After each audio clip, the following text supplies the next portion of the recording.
বন্ধুরা, একটি দুঃখজনক ঘটনা নিয়ে তোমাদের কাছে চলে আসলাম। 18/7/2025 রাত 1:30 নাগাদ বাঁশতলা ঝড়গ্রামে ট্রেন লাইন পারাপার করতে গিয়ে হাতি মারা যায়।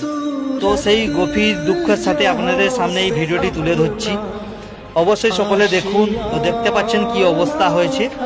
তো আপনারা যারা দেখছেন আর যারা দেখেননি তাদেরকে একটু শেয়ার করে দিবেন। गम मिले मुझको, दिल पे कितने जख्म कैसे दिखाऊं तुझको, छोड़ आया मैं बहुत पीछे, सपना मेरा